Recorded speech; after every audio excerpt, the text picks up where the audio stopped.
それでは皆様、定刻となりましたので、インターナショナルツーリズムフォーラムを開始させていただきます。なお、こちらのセッションは英語でのセッションとなります。 The language used will be in English. If you'd like to listen to Japanese language, be sure to get the simultaneous interpretation equipment and use it. Imagine if we travel tomorrow, we could start like this. At departure, it could look like this. And at destination, it could be like this.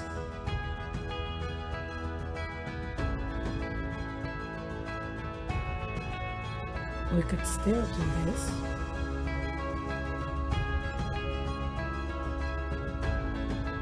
Or simply this.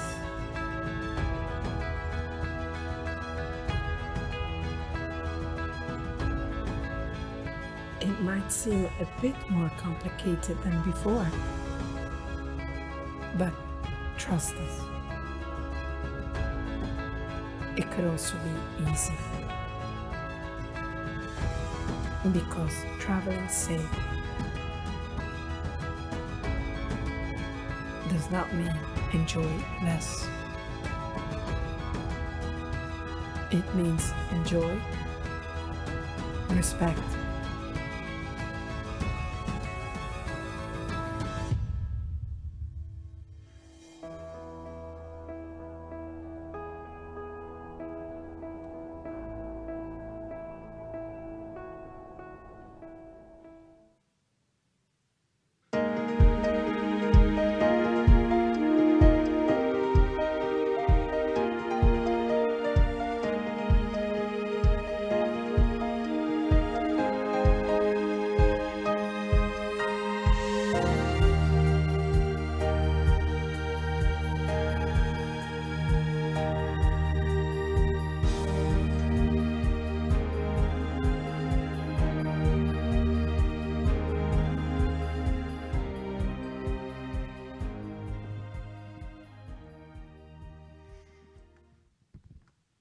Ladies and gentlemen, good afternoon. It's my pleasure to welcome you to the TEJ International Tourism Forum in collaboration with UNWTO. I'll be your MC and discussion moderator today. Amidst the unseen challenges which the world is facing, we're moving towards a new normal. The global pandemic has made us pause and rethink how we can sustain the existence of our industry, while at the same time turning it into an ambassador for a better and more sustainable future. The theme of today's forum is overcoming the COVID-19 crisis, building the foundations for future resilience and sustainable tourism growth. We heard a great deal about that in the two keynote speakers we just heard previously from here in Okinawa and also the Philippines. Now, I'm delighted to have 6 VIPs with us to discuss this topic in more detail. They include country ambassadors to Japan and the executives from public and private sectors in Japan's tourism industry. So, before we begin, please allow me to introduce our panelists and join me in welcoming them here to the forum. To my far left, the Ambassador of the Arab Republic of Egypt, His Excellency Ayman Kamel.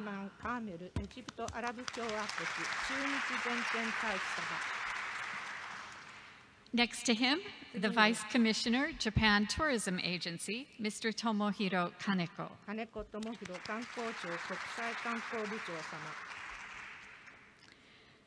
The Ambassador of the Kingdom of Spain in Japan, His Excellency Jorge Toledo.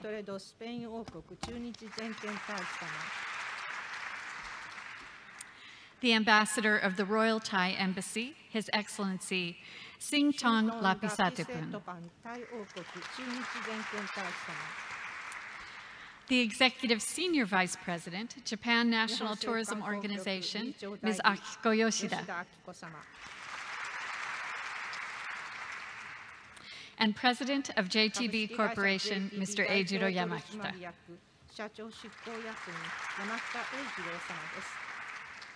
Ladies and gentlemen, once again, welcome to the International Tourism Forum at Tourism Expo here in Okinawa. Thank you for coming to Japan's southernmost island amidst this uncertainty of the coronavirus. The pandemic has disrupted the social and economic life in every part of the world. It has threatened the very existence of our industry, bringing it to a complete stop. As the world stopped moving and the global and local economies marked historical downturns, travel and tourism proved itself as a lifeline, without which the rebuilding of the economy and a healthy society would be impossible. Recognizing that the movement of people is instrumental in rebuilding life in this new normal, governments around the world created guidelines, implemented measures for safe and seamless travel, and gave a green light to restarting travel and tourism. Here in Japan, after implementing safety measures, the Japanese government also initiated a campaign to kickstart domestic travel and tourism. As Japan's Go-To Travel campaign gathers momentum and the country gradually gets used to life in this age of coronavirus, the spotlight is shifting to the creation of policies and strategies that will foster resilience and sustainable development through public-private cooperation, value creation, and tourist flow management. Our agenda today consists of two parts. First, we'll bring you video messages from His Excellency Antonio Guterres, United Nations Secretary General, and Dr. Mario Hardy, Chief Executive Officer of the Pacific Association of Travel Agents. Then, the International Tourism Forum will continue with 7 to 8 minute remarks from each of our distinguished panelists. The remarks will be followed by a short question and answer session. Each of our panelists will share his or her country's best practices in building resilience and their ideas on overcoming the COVID-19 crisis. We will discuss tourism as a driver of a safe and strong society. We will look for hints on how to restart international tourism in the new normal and how to build a new platform for cooperation between the public and private sectors in the industry. We will search for best practices in restoring consumer confidence in tourism and creating jobs in local communities which are suffering such losses during this pandemic. The session will seek to provide a clear, reliable, and workable framework to mobilize travel and tourism priorities and partnerships, to enable the building of strong resilience and all-encompassing sustainable growth in this new reality. What can the public and private sectors do? What policies and practices should be implemented to speed up the process? How can we recreate and activate the tourism value chain and regain consumer confidence? How can we best enhance understanding of the necessity of integrated community mechanisms for sustainable tourism develop in this new reality that balance 3 key factors: the economy, society, and the environment? So, let us begin by taking a look at the video messages from UN Secretary General Antonio Guterres.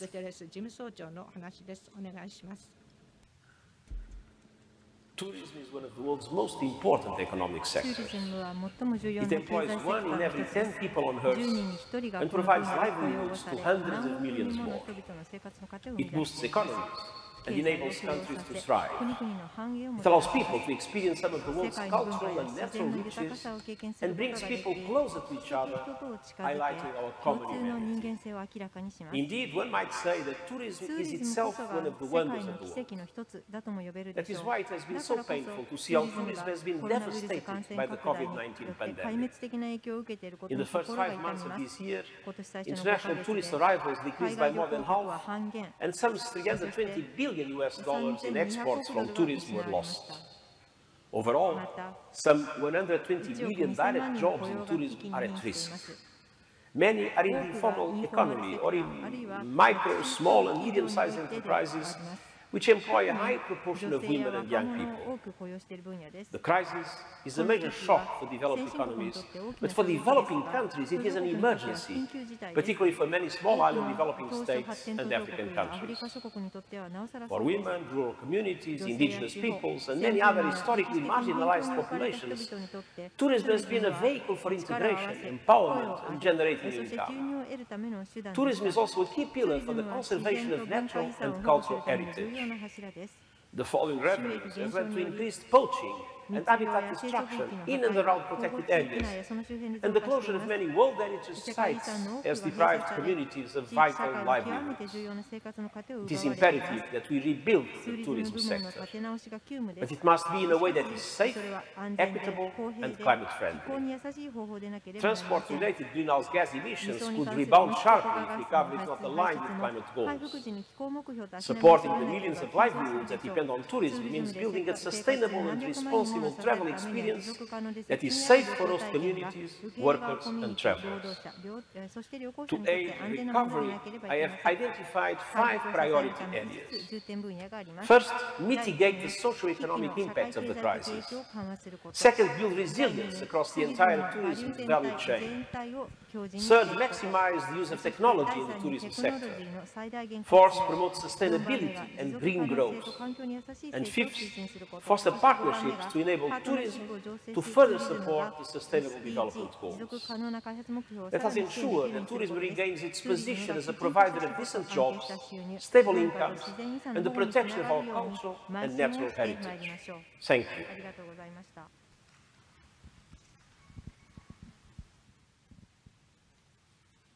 Now please join me in watching the video message of Dr. Mario Hardy, Chief Executive Officer of PATA. Excellencies, ladies and gentlemen, a very good afternoon to you all. As the CEO of the Pacific Asia Travel Association, PATA, I am pleased to join virtually today at the International Tourism Forum of the Tourism Expo Japan 2020. The current COVID-19 pandemic presents the greatest challenge the world has ever seen and has drastically changed the entire travel and tourism landscape. According to a recent policy brief from the United Nations, a COVID-19 impact on the tourism industry.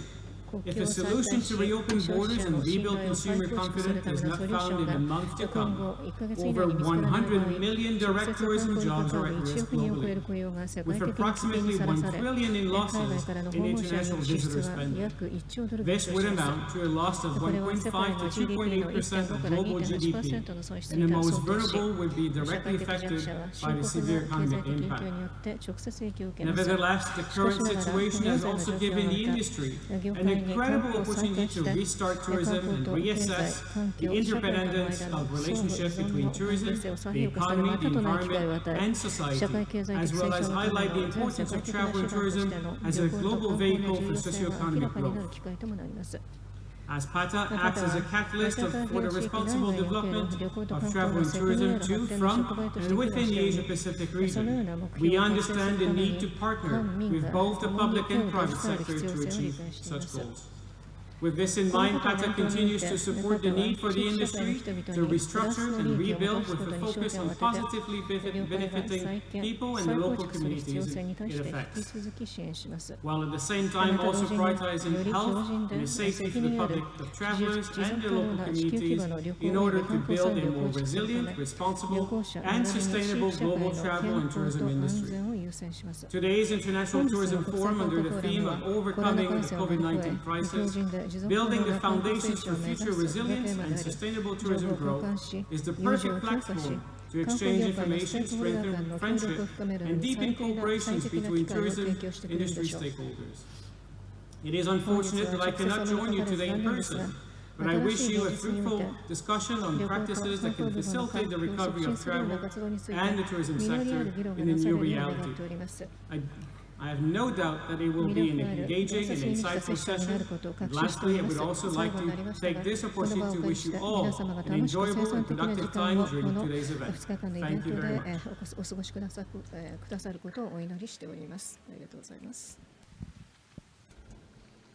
Those were inspiring messages, and we're certainly very honored to have that kind of messaging from these global world leaders.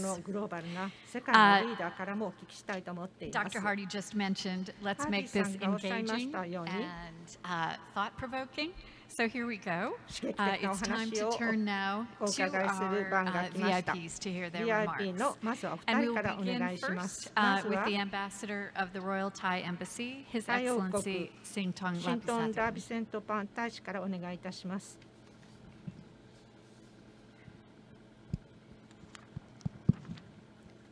Can you hear me? Okay.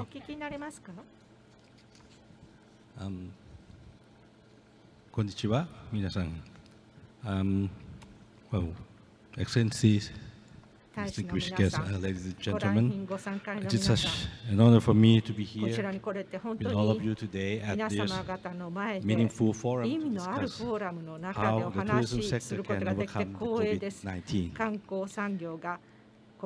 In order to revitalize tourism industry affected by COVID-19, I think it is necessary for the government, any government, to find long-term solutions to strike a balance between economic recovery and health security.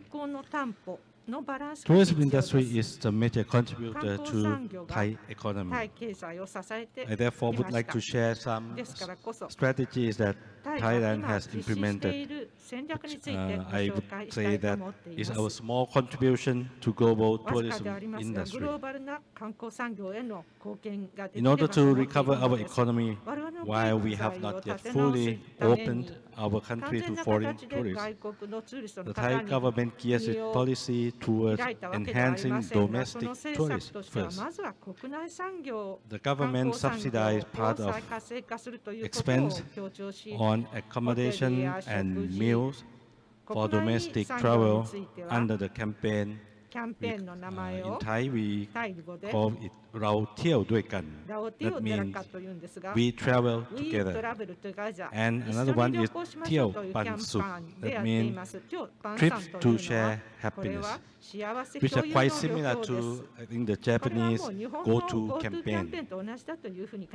In opening our country little by little, the Thai government has resumed a conducive environment for the movement of people, such as granting a visa for tourists from low COVID risk countries, as well as granting a long stay visa for foreigners who are 50 years old and over. At the same time, in order to ensure no COVID-19 transmission in Thailand, the Royal Thai government has issued very strict health security measures, in particular health control measures at the border. All foreigners must have a fit-to-fly certificate, a PCR test, and a health insurance prior to arriving in Thailand. After their arrival, all travelers must undergo 14-day quarantine at state-assigned accommodations. Recently, the Thai government has set the health standard to restore tourist confidence, namely Amazing Thailand Safety and Health Administration, or SHA certificate.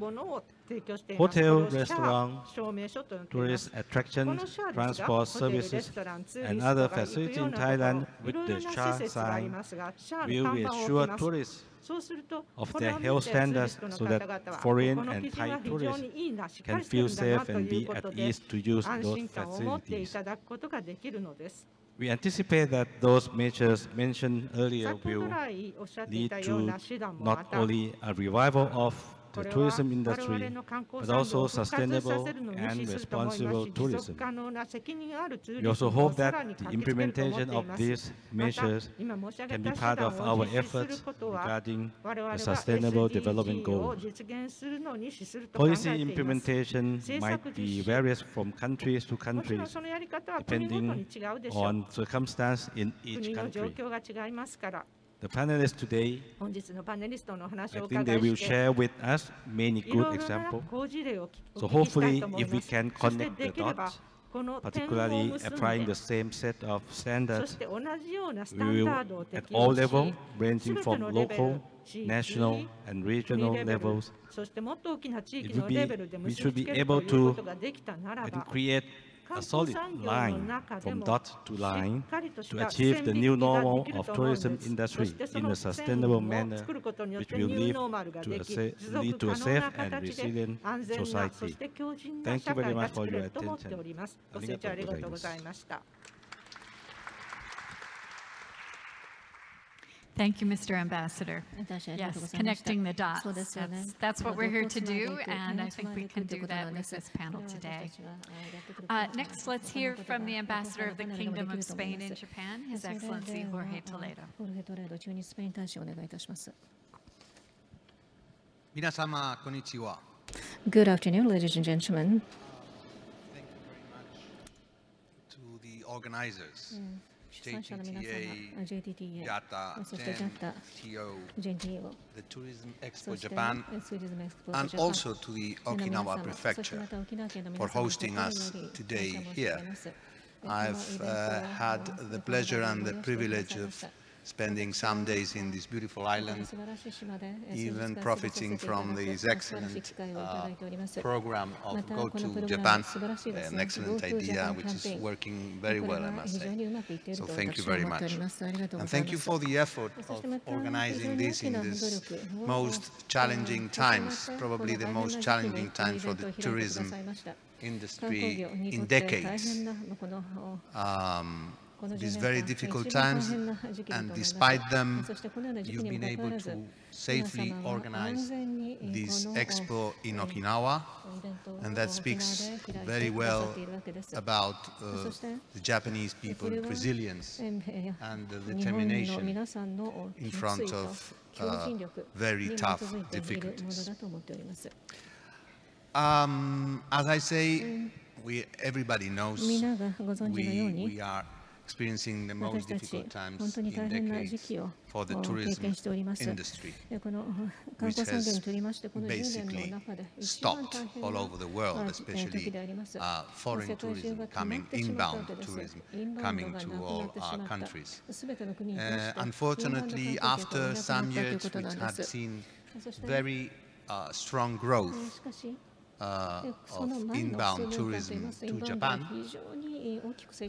which had record numbers in the last few years, but also to Spain. In 2019, we received more than 83 million tourists in 1 year. And unfortunately, the pandemic has caused this to cease almost from at least the inbound perspective. We've had good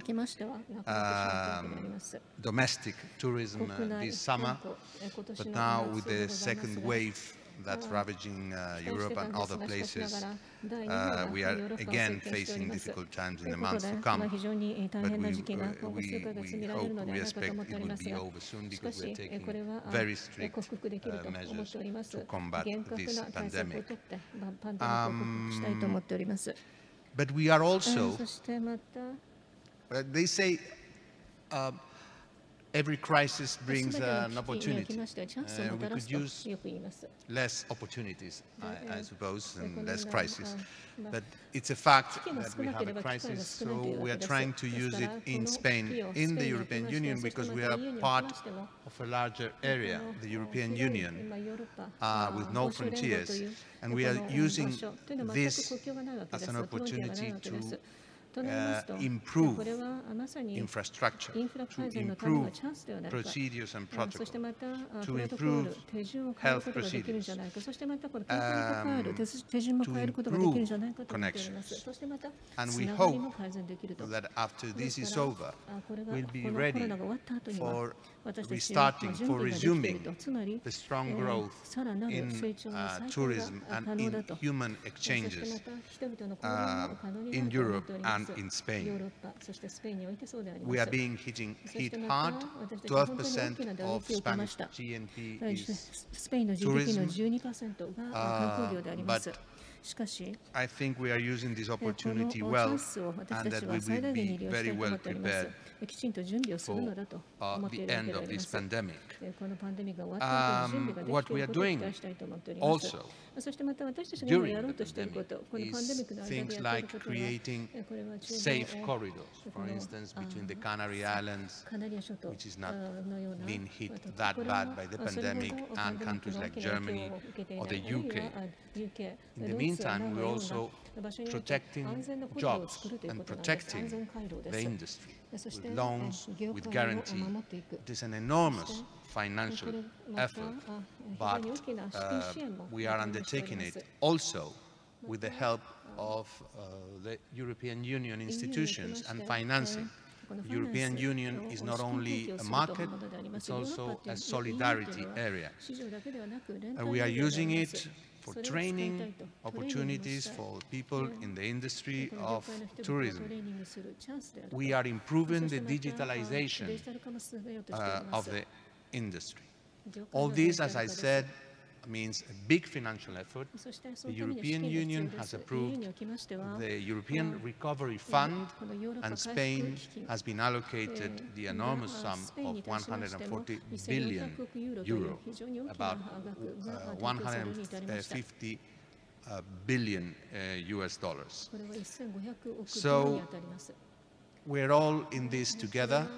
We must cooperate and be prepared and prepare for the future. And that's what we're doing both in Spain and in the European Union as a whole.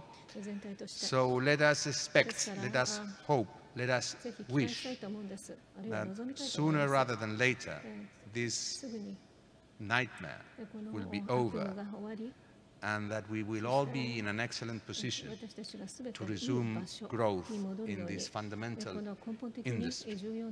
And let me wish, expect, and hope with all of you that 2021 will see a successful holding of the Tokyo Olympic and Paralympic Games, which will be the symbol of the resumption of the tourist industry growth and the resumption of something even more important, which is the resumption of international human exchange, interactions and contact. Thank you very much. ありがとうございました。 Thank you, Mr. Ambassador. Spain has really made so much progress, as you described, and I think we have to congratulate you on that and look forward to how you continue to do that. Now, let's turn to the Ambassador of the Arab Republic of Egypt, His Excellency Ayman Kamel.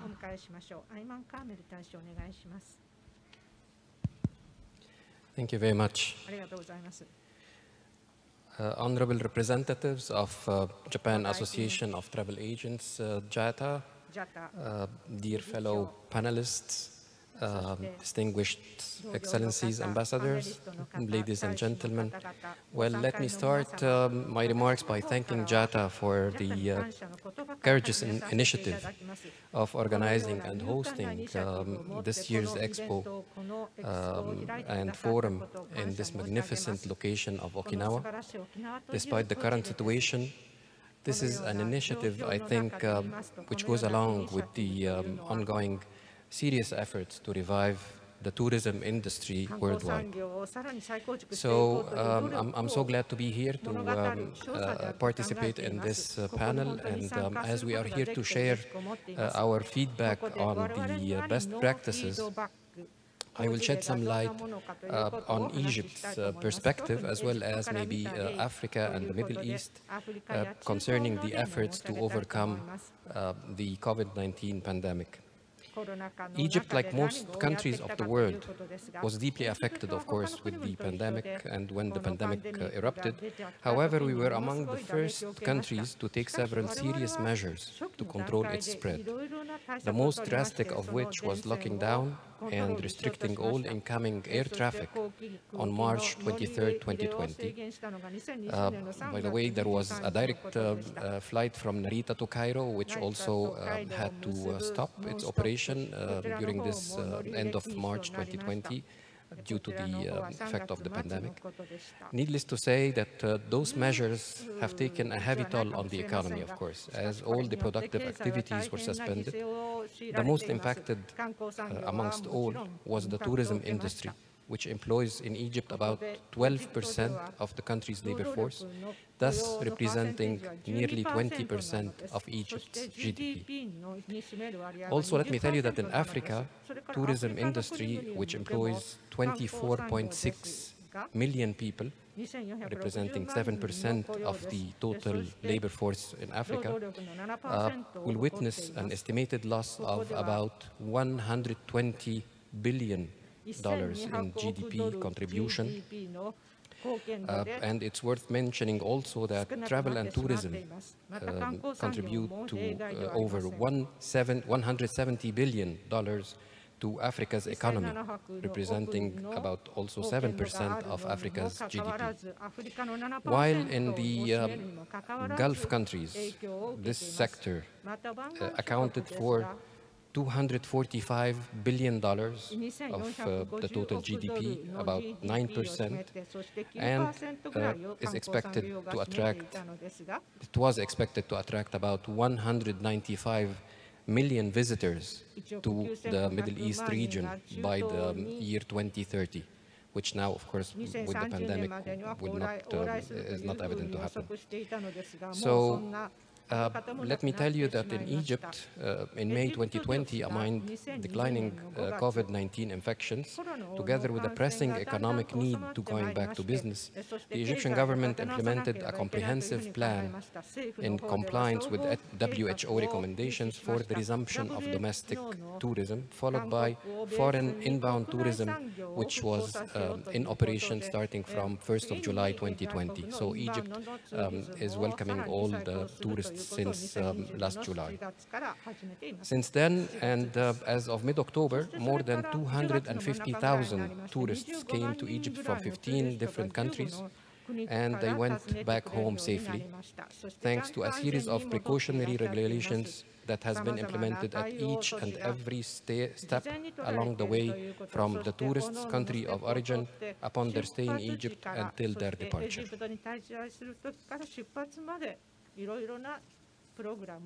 The newly adopted precautionary measures were applied as well on board of all Egypt Air flights, which are regularly and thoroughly disinfected before flights, and making sure to provide universal protection kits to all passengers and to have designated areas for passengers showing symptoms of illness during the flight. Also, precautionary measures upon arrival at Egyptian airports were implemented, as all passengers are required to present a negative RT-PCR test conducted within 72 hours prior to their arrival, and 96 hours for other further destinations such as Japan, China, Thailand, Australia, and the American continent. Additional strict precautionary measures at hotels were enforced as well, such as checking the arriving guest temperature, disinfecting their luggage before checking in, encouraging electronic payments, also all the new technological solutions and apps providing universal personal protection kits for guests. And all hotels were required to have an around-the-clock on-call doctor, and they are also required to designate a special floor for minor, non-critical positive cases of COVID-19 asymptomatic cases, where they are fully covered medical expenses and accommodation. In parallel to these precautionary measures, the government has set some incentives for tour operators to encourage the resumption of tourism, such as exempting tourists arriving directly to seaside resorts and archaeological sites, airports, from visa fees. So now even tourists arriving to all seaside destination or cultural destinations are accessing Egypt without any requirement for prior visa and any payment for a visa, reducing aviation fuel prices by 10% for charter flights, discounting landing and housing fees in airports of touristic sites by 50%, and ground handling fees by 20%. So, of course, all these incentives were meant to encourage the inbound tourism.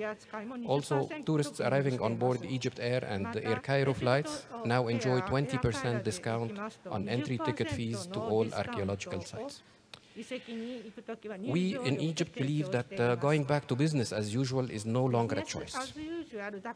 There will certainly be a new normal that everyone will have to adjust to, and this requires a very high degree of awareness, as changes will have to be made across the board of the industry to ensure a safe recovery of the sector. For us Egyptians, our resilience derives from our ancestors. So we found on our ancient papyrus a famous slogan since the time of the ancient Egyptians, saying life, prosperity, health.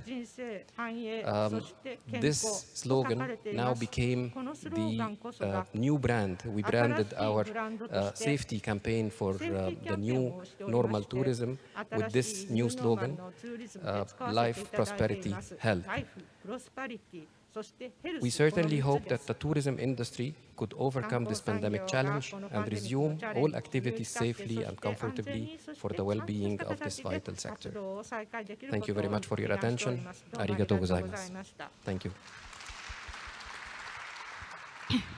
Thank you, Mr. Ambassador. It is quite remarkable what Egypt has been able to do in these few short months since July. And I love the new slogan. I think that should be for all of us in this industry. Thank you. Now let's turn to our panelists from Japan and hear from them. First, to Vice Commissioner of the Japan Tourism Agency, Mr. Kaneko. Thank you very much, Marjorie-san. And good afternoon from Okinawa, Japan to you all. I'm Tomohiro Kaneko, Vice Commissioner of Japan Tourism Agency. It is my great honor to be invited to this forum together with honorable ambassadors and distinguished tourism experts and to speak in front of you. Let me also express my deep appreciation for the relevant persons from JTTA, JATA, JNTO for their tireless work in preparing this forum during the COVID-19 pandemic. As for today's topic, I would like to briefly go over 2 points. The government's role in crisis management and move toward restarting international tourist exchange. First, regarding the government's role in crisis management. At the G20 Tourism Ministers meeting in Japan last year, we took a leading role in stressing the importance of crisis management in tourism sector for the first time. Since tourism is easily affected by disasters, each country should share their knowledge and experience to increase tourism resilience. Based on this, G20 members have adopted Annex 2 of the Ministers' Declaration, namely actions for strengthening the resiliency of tourism. And then this year, COVID-19 pandemic has been spread throughout the world, including Japan, of course. The effects of domestic tourism were devastating, and demand for tourism was literally evaporating. Our government quickly provided loans and subsidies for the continuation of businesses and employment. And also, as mentioned by previous speakers, we commenced Go to Travel campaign on July 22nd with the aim of stimulating domestic travel demand and disseminating new style of travel without spread of infection. 1 trillion yen or $10 billion budget has been allocated to this campaign, and about 25 million people have utilized it by the end of September. We believe that some kind of trust, or probably I should say comfort, was garnered, namely traveling itself will not lead to the spread of infection if appropriate safety measures are taken, such as always wearing a mask and washing hands frequently. That would be the foundation for safe and secure international travel. Now, I would like to move on to the next topic, which is government move toward restarting international tourist exchange.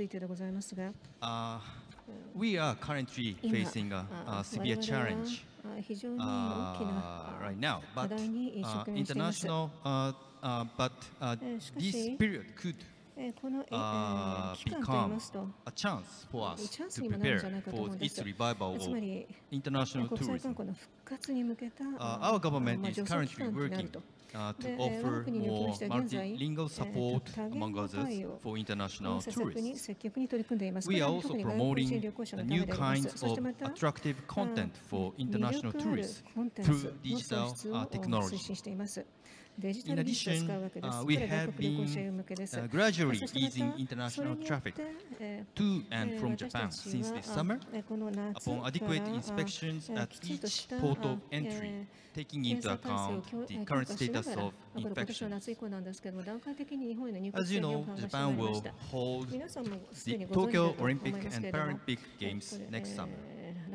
It depends on the infection situation around the world, but we hope that international traffic will resume by then, leading to the increase of foreign tourists after the Olympics.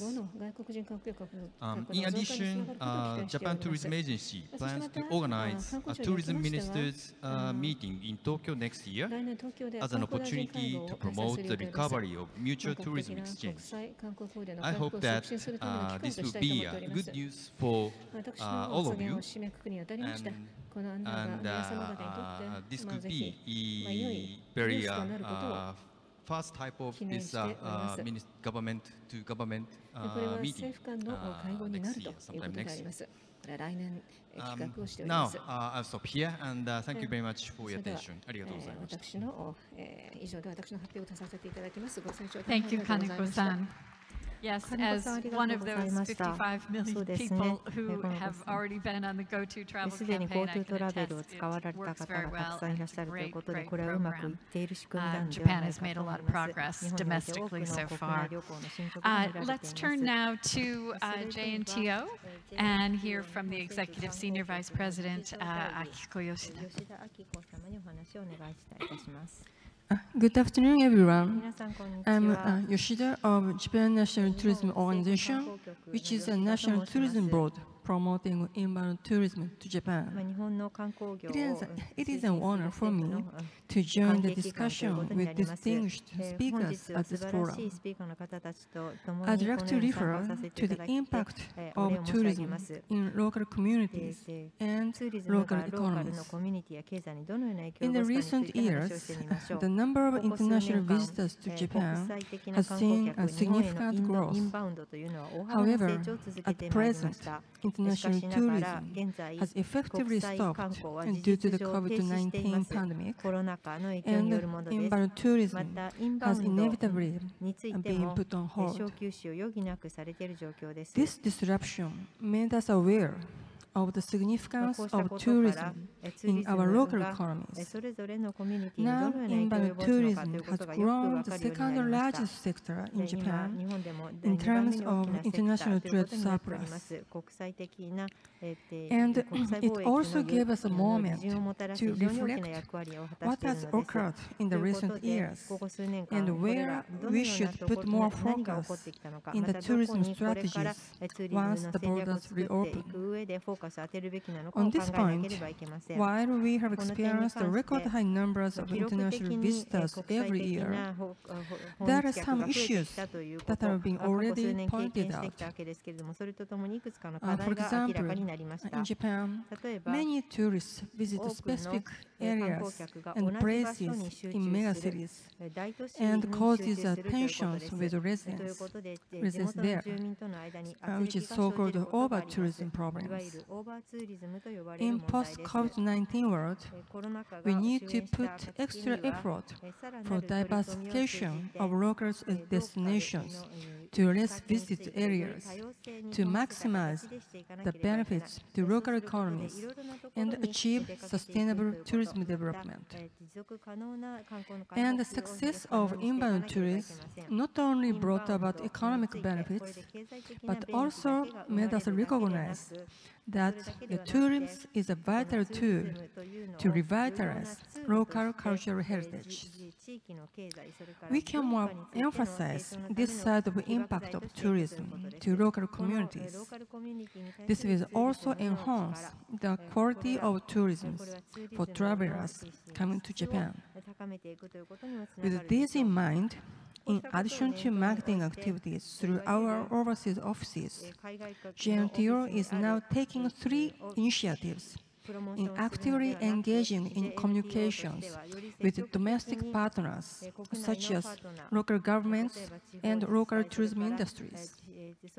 First, JNTO supports establishing local systems for accommodating visitors and refining tourism content through online seminars and individual consultations regarding the latest information on overseas markets. Second, JNTO maintains and builds relationships with travelers overseas travelers by disseminating the appeals of Japan as a tourism destination and new post-COVID-19 tourism contents with more focus on less visited areas in Japan.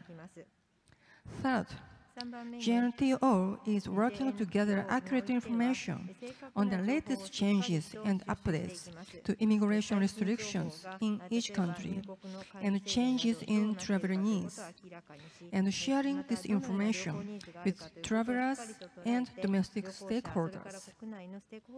With these initiatives, we, JNTO, is hoping swift recovery of the tourism industry and local communities from the damages caused by this pandemic once the borders reopen. Thank you. Thank you. Yes, working with the local communities and helping them through this time, as well as fostering that future development, is going to be key, and you're already doing that. It's great to hear that. So we've heard from the 4 countries that we have represented here today about the efforts that they are doing to rebuild, to demonstrate resilience, to move toward that sustainable future that we're all looking to achieve. Now, let's hear from the representative on our panel from the Japanese travel industry, the CEO of JTB, Yamakita-san. Thank you, Marjorie-san.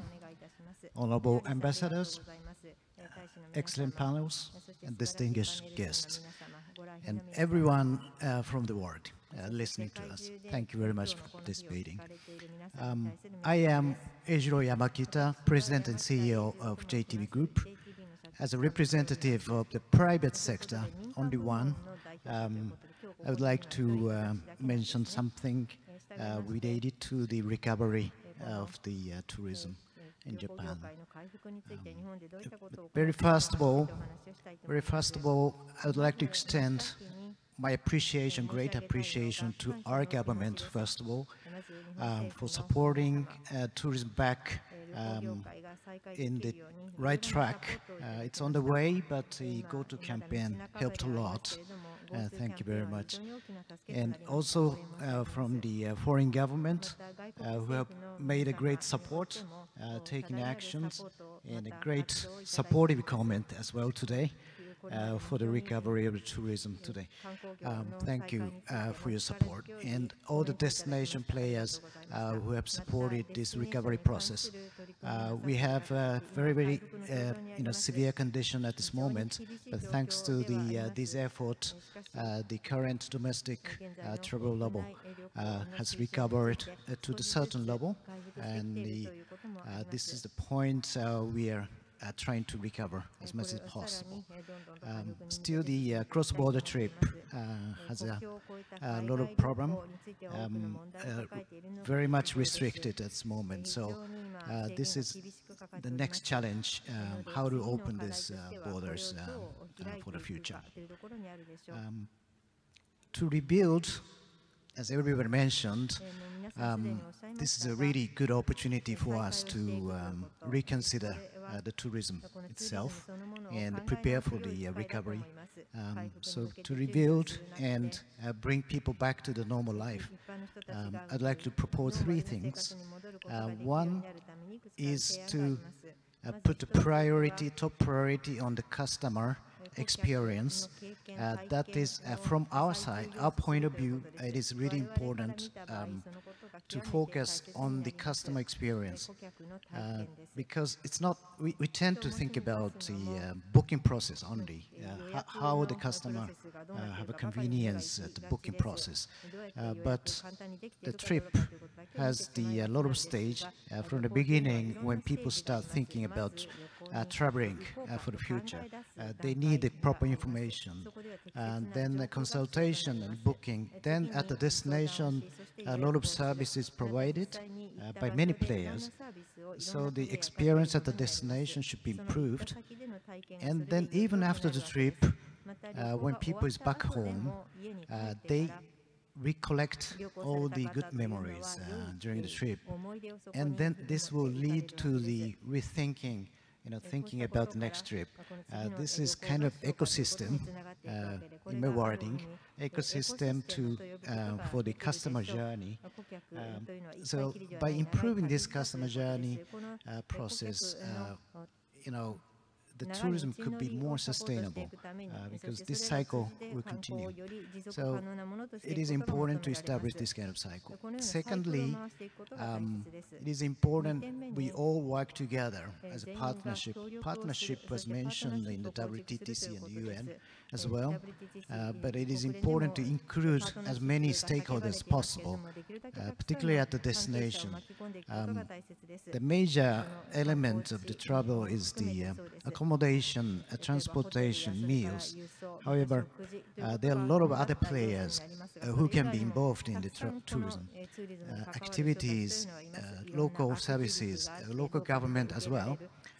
This could create a total support team as a tourism platform to improve the customer journey for the future. So we need to have a great partnership together to work on this process. We all have a respective responsibility in each stage of travel, and if we combine these power, that could be a great power for the future. Lastly but not least, digital, which is also related to this building up this tourism platform. So it's important to establish this ecosystem for the future. At the same time, it is important under COVID-19 situation, digital could avoid the close contact and avoid the crowded places by utilizing digital technology. So it is important we work together with the new entrepreneurs, tech companies, who are also the part of the tourism industry. That's all. Thank you, Yamakita-san.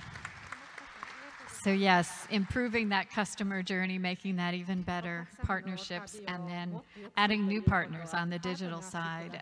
We have a lot of very good advice there to move forward with. Now we'd like to delve a little bit deeper into what everyone has said today, and I'm going to pose a question to each of our panelists about something they didn't quite address yet. So first to Ambassador Lapisatipun, in your remarks you mentioned your special tourist visa for visitors from countries that have very low COVID-19. How will Thailand begin to reopen more broadly to a wider audience of international visitors? Well, thank you so much for the question. I think, like in so many countries, that because now we still have to take seriously on the safety measures. So when we said we are going to open or reopen the country, it's a bit difficult to suddenly start to accept all tourists. And the measures that our government is taking is that we gradually open the international travel from the so-called essential visitors. That means the business, the one who will stay longer in Thailand, the one who come to study, to work, or the one who are the family members of Thai citizens. And of course, all of them have to go through all measures that I mentioned earlier, that they have to have the fit-to-fly certificate, have the PCR test, and to have the insurance. And also they have to have the 14 days quarantine. But we already started that since May. But of course, by gradually, just little by little. And now, when we think that we are ready for receiving more tourists, then we open more for the so-called really tourists, not for business. And we have issued quite many type of visa. We start from long stay visa, because if we open for the normal tourists, like 1 week tourists, we need 14 days quarantine, so it's impossible for them to stay just 7 days. So we open the application for the tourists for long stay, like people if in Japan, in the northern part of Japan, like in Hokkaido, in Tohoku, it's quite cold in the winter. So now we open the long stay, we call it OA visa or OX visa. That is like you can stay 90 days and you can extend it more. Or we have, recently we have the STV, that means special tourist visa, 90 days plus another 90 days and another 90 days. So if people from foreign country who from the whole region would like to stay in a warm country like in Thailand, then you can apply this kind of visa. Of course, you need to have the 14 days quarantine, but that 14 days quarantine would be at like 5-star hotel with some medical staff to have the PCR test 2 or 3 times during the 14 days. And you can have quite a pleasant stay there. And then after 14 days, you can move around to your final destination.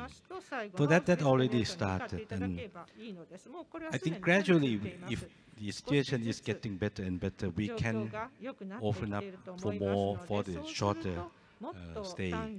Actually, we are in the process of negotiating with the Japanese government and other countries with low risk countries, that we are going to have the special arrangement so that we can have the shorter stay in Thailand, especially for the businessmen who come for the meeting, or the technician who come to the company in Thailand, because I think many of you know that Thailand and Japan, we have quite a close economic cooperation. We have more than 7,000 Japanese companies in Thailand and approximately 100,000 Japanese staying in Thailand. So while we have to take into account the importance of the health security, we also have to think about the economy also. So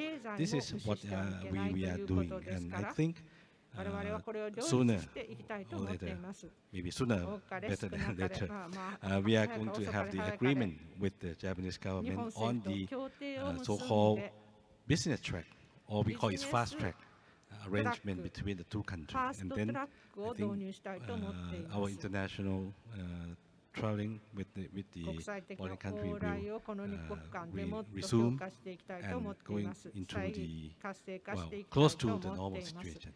Thank you. Thank you very much. I like the idea of the multiple extendable tourist visa. I think that there would be people around the world who would be very interested in taking you up on that. Yeah, it's a good idea. Good. I'd like to pose the same question to Kaneko-san. Japan remains largely closed still to international tourists. How will you begin that process? I know you described a little bit, but how will you begin the process further to reopening for international visitors? Thank you very much for your question. Well, I think swift resumption of international tourism is something that everyone here, including myself, is eagerly hoping for. However, the important issue is how we could restart cross-border travel while preventing spread of COVID-19 infection.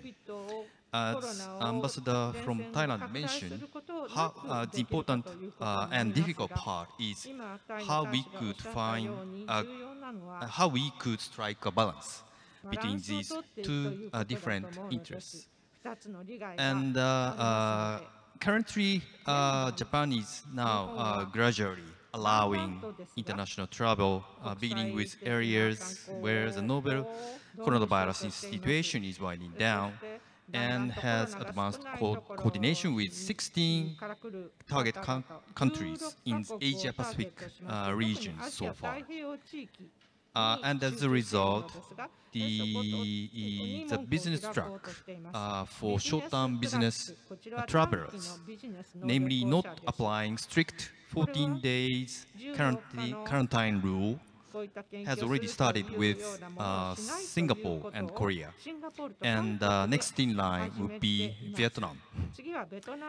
And moreover, since October 1st, entry into Japan has been allowed for foreigners with status of residence in Japan, arriving from all countries and regions under certain conditions. And of course, we will continue bilateral consultation with the remaining countries for swift agreements and implementation. As for tourism, it will not start soon, but our agency will closely monitor the global virus situation and work hard to create a welcoming environment for the international tourists. And when restrictions overseas travel could be eased in the future, we will also work hard to implement safety guidelines for secure overseas travel. Thank you. Thank you, Kaneko-san.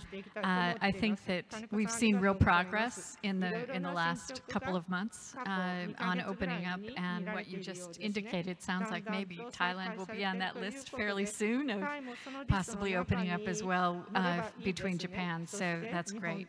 Thank you. Now I'd like to pose a different question to the ambassadors from Egypt and Spain. Looking more specifically to your infrastructure, what platforms of cooperation mechanisms between the private and public sector, central and local governments and your residents do you think should be created to ensure a resilient tourism industry and sustainable tourism development?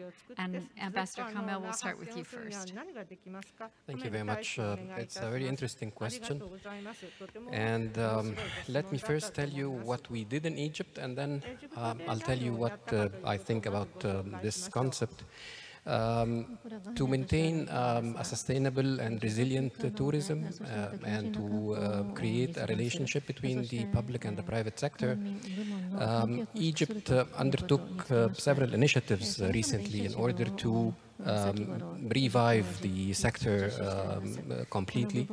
And of course, in these conditions, we had to rely deeply on all the stakeholders in the tourism sector. So, meaning, of course, the operators in tourism, private sector, the local residents, craft skills owners, several components of all the equation of tourism sector. And in order to do this, we created two platforms really. One of them is engaging the local residents and engaging the private sector companies and a lot of the SME operators in the tourism business. And I'll give you an example of one big project in this sense. We were working on the GEM, Grand Egyptian Museum. This will be the biggest museum in the whole world, hosting one single civilization, more than 100,000 artifacts from ancient Egypt. And the location of this Grand Museum will be magnificent. It will be overlooking the pyramid platform in Giza. So this project was supposed to be inaugurated this October, but of course, due to the COVID pandemic, it has been postponed to next year, 2021. However, for those of you who visited Egypt before, the pyramids area has been in its same condition since maybe over 50 years. Now, this area, whole region of the surrounding region of the pyramids have been completely revamped.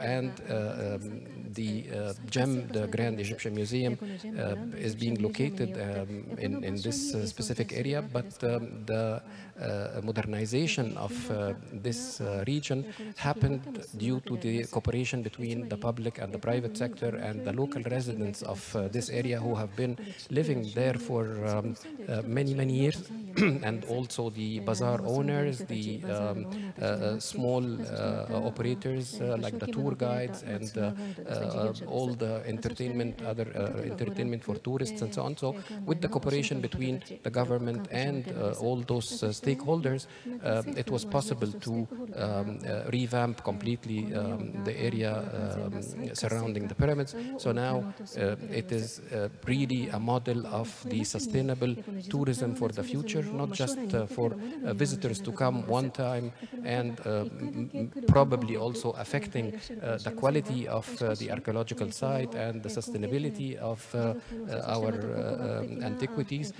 But now we have something which is very much comfortable for the tourists to visit, also very useful for the local residents, and it was not really a big cost for the government. This is one of the platforms that we created to engage the stakeholders in the new process of the revitalization of tourism. Another example was the creation by the Egyptian Central Bank of a tourism fund. This tourism fund has been created with an initial amount of $300 million and still also trying to create more funds and generate more funds in order to help mainly the SME operators in the tourism sector and provide also assistance and incentives not just for the small operators but also for the hotel owners and all the tourism sector components. So for instance, all the financial liabilities on the tourism business owners and hotel management companies will be rescheduled due to the current situation thanks to the help from this fund. So this is another platform that was possible recently in order to sustain and to help all the people living in this sector. What I think is important to do in the future in the whole world, I think also that the public sector and the government should stand by the private sector and the small and medium enterprises and all the small operators and hotel chains and tourism agencies.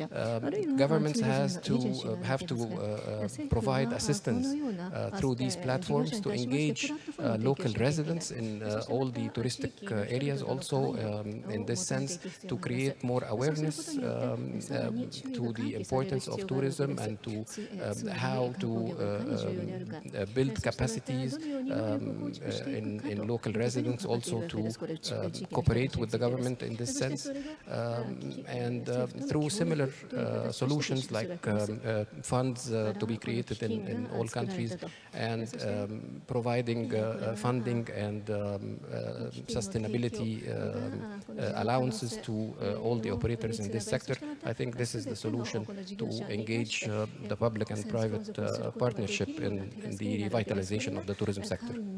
Thank you very much. Thank you, Mr. Ambassador. They're really excellent examples of what can be done, and I think we're all excited to visit the new museum once it's open. I've seen a bit on television of some virtual inside, and it looks like it's going to be amazing. Yeah, congratulations. Ambassador Toledo, same question to you. Thank you very much. As I said before, this crisis has hit hard a very important sector of the Spanish economy, which accounts for 12% of our GNP. So the government is responding by providing an incredible effort of financing to support the sector during these very difficult times. The government needs and is supporting the sector by making sure it lives through these very difficult times. And how do we do that? First of all, providing loans and loan guarantees to the private sector. The tourist industry in Spain, like in Japan, is in the hands of the private sector.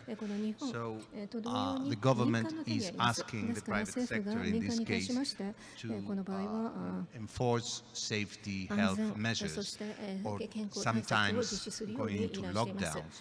And it's only natural that the government and the state provides support via financing, loans, guarantees, and even subsidies to make sure that the private sector lives through this crisis and is prepared for the recovery without suffering too much.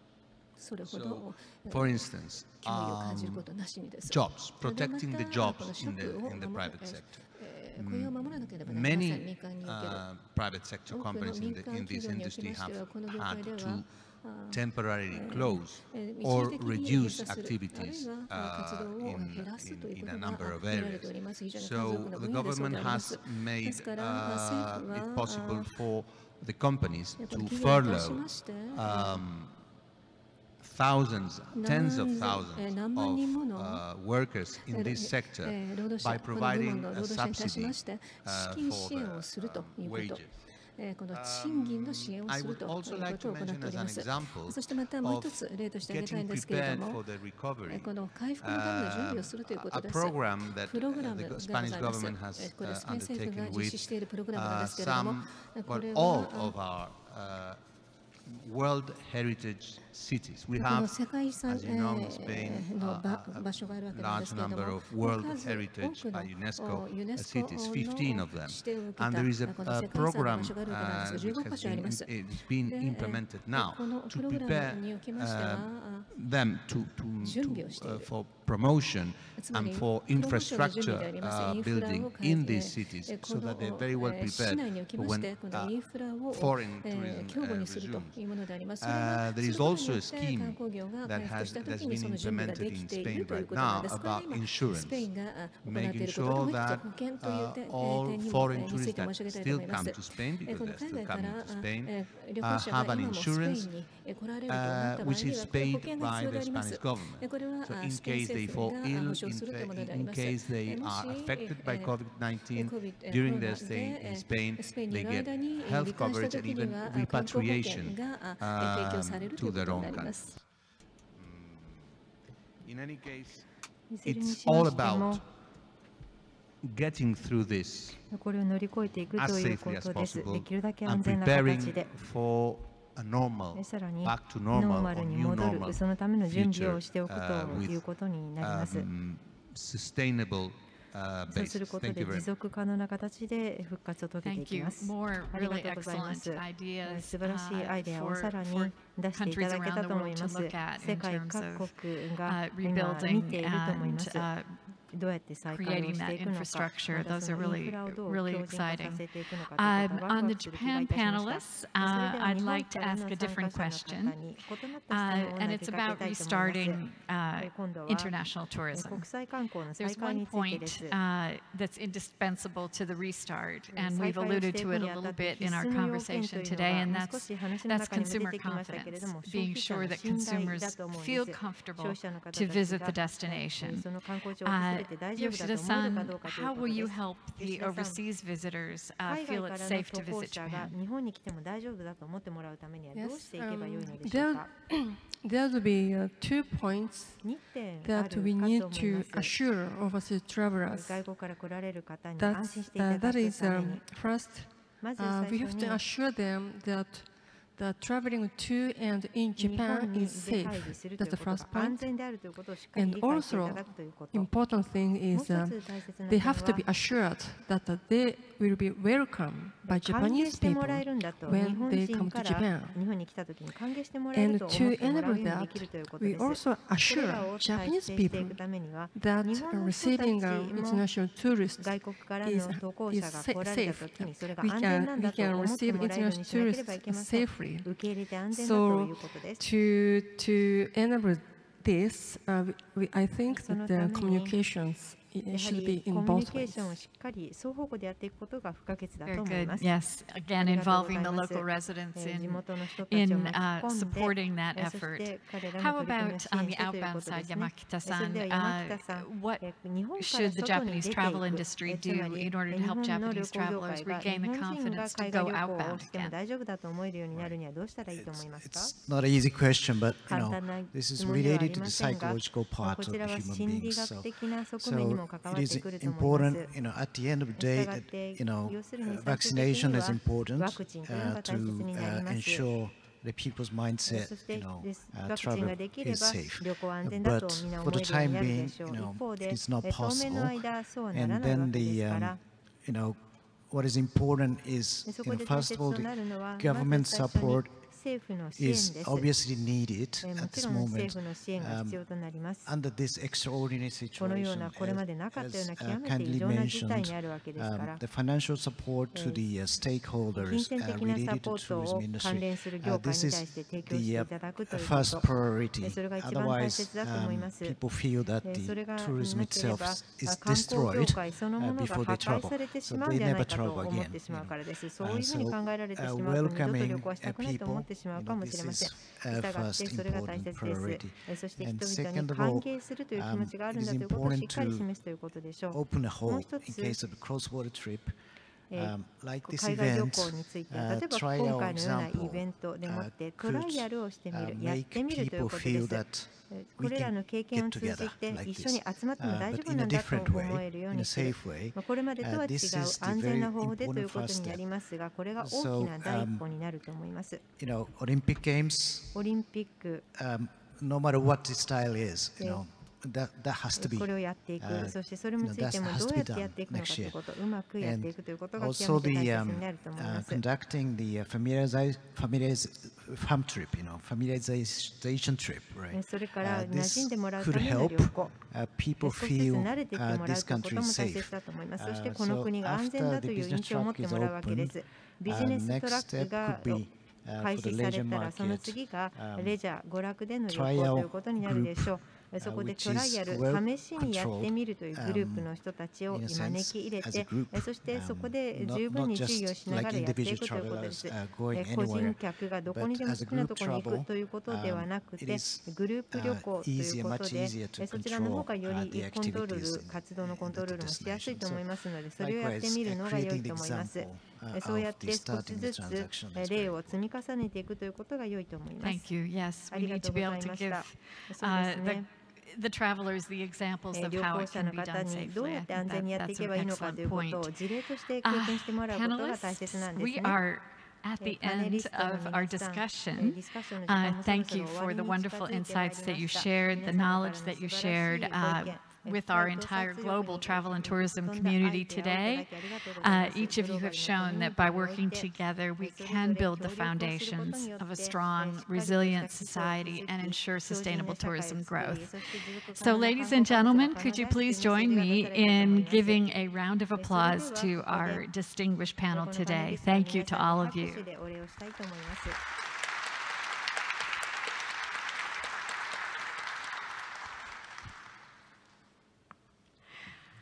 As the session comes to a close, I'd like to invite you to view a closing message.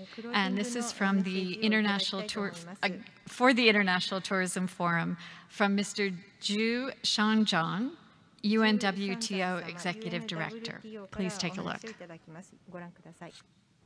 Excellencies, distinguished guests, and dear friends, we have now come to the closing of the International Tourism Forum of the Tourism Expo Japan 2020.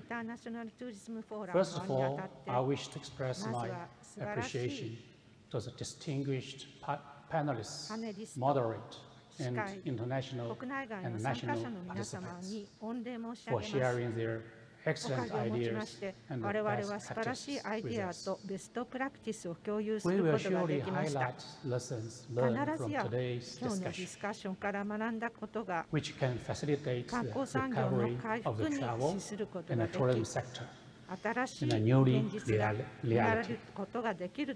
We surely are living in a challenging time which we have never experienced before. UNWTO will stand stronger to be the global platform to make international cooperation possible.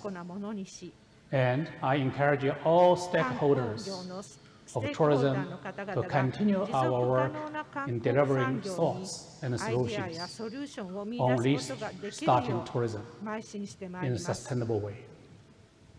Before concluding today's forum, allow me to express our deep appreciation to the Executive Committee of Tourism Expo Japan. Thanks to their dedication and great efforts in this difficult time, we were able to hold International Tourism Forum in place of the anticipated ministerial roundtable discussions. At the same time, we look forward to the ministerial roundtable next year and meeting all of you in person in Japan. I wish you all a very successful Tourism Expo Japan 2020. Thank you.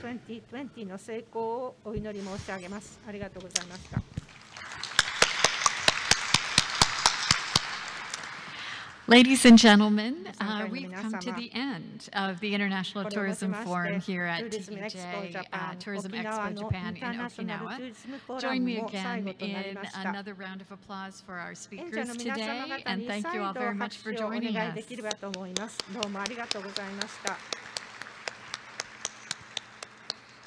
Thank you. Thank you very much, Ms. Julie. 皆様どうもありがとうございました。改めて Ladies and gentlemen, thank you very much once again. 皆様へ盛大な拍手をお願いいた Please し join ま me す。 in Thank you very giving much. rounds of applause to そ the れでは皆 speakers 様 and どうぞ panelists. ご講談ください。 Thank you very Please much, sit the down. Thank panelists. you very much.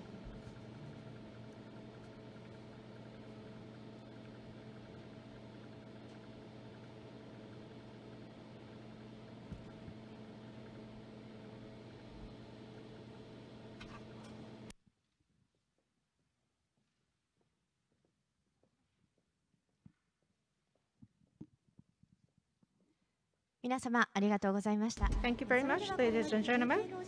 We are going to have a break. この後こちらで開催されます沖縄 Night 16時30分開始を予定 will be started at 16:30 in this auditorium. Please have a rest until that time. Okinawa Night does not require to use